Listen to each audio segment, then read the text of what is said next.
Good morning po sa atin lahat. Bakit laganap pa rin ang kamatayan? Ito po yung isang katanungan na hindi pa po nabibigyan ng kasagutan. Bakit may kamatayan? Dahil po sa kasalanan. Maaari po ba mawala ang kamatayang pisikal? Yes.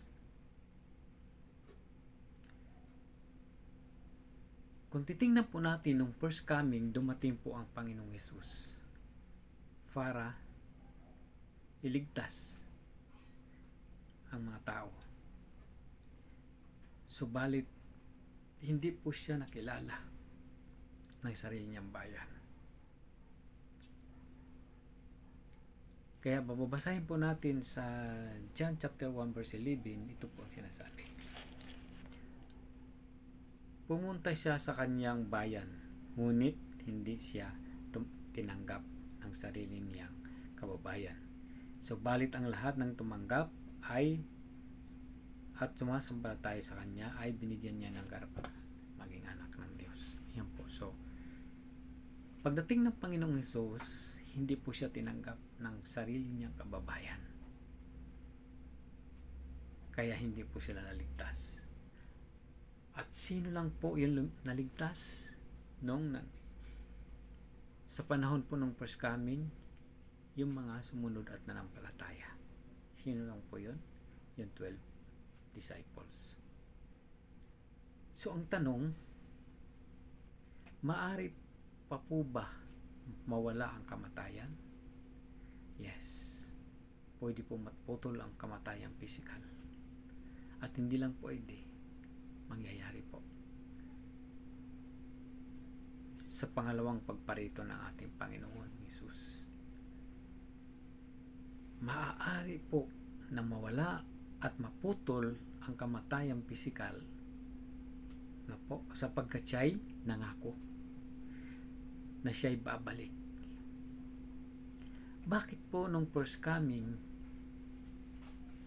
na siyang nangako ay bakit hindi po sila sumunod? Sapagkat hindi po nila nakilala ang Panginoong Hesus. Hindi po nila kinilala bilang isang tagapagligtas. Mapapansin po natin na sa pamamagitan ng kamatayan ng Panginoong Hesus sa krus ng Kalbaryo ay niligtas niya ang mga tao. Tinubos tayo sa lahat ng mga kasalanan.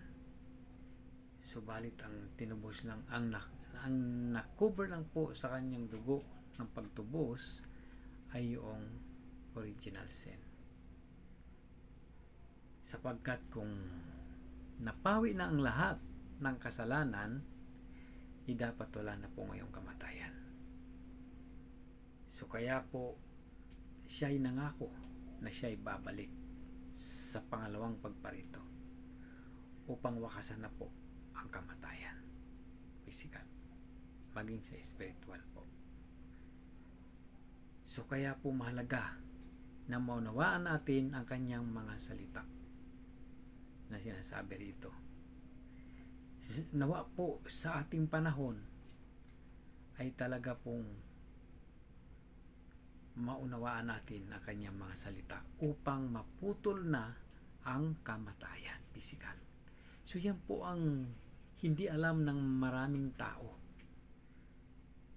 na tila hindi sila nababahala sa ganitong kalalagayan. Yan, sabi nila na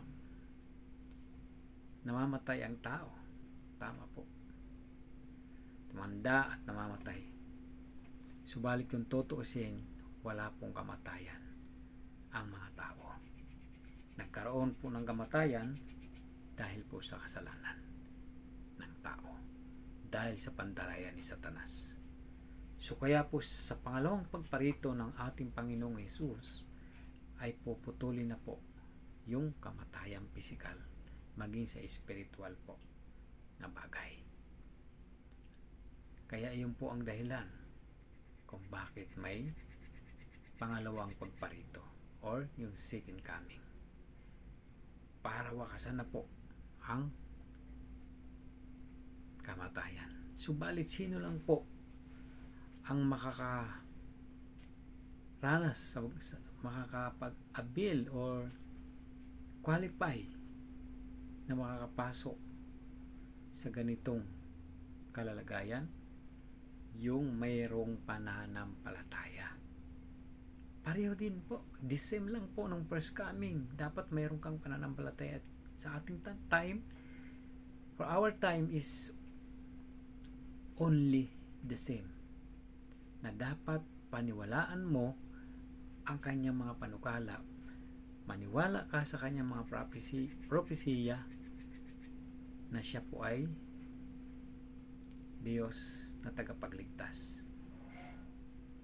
Kaya nga po sa pamamagitan ng kanyang dugo, the atonement of sin, ay mangyayari po sa huling panahon, in the second coming.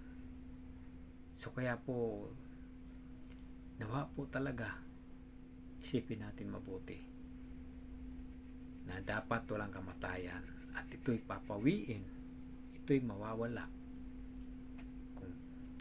kung mayroon tunay na pananampalataya ang bawat isa.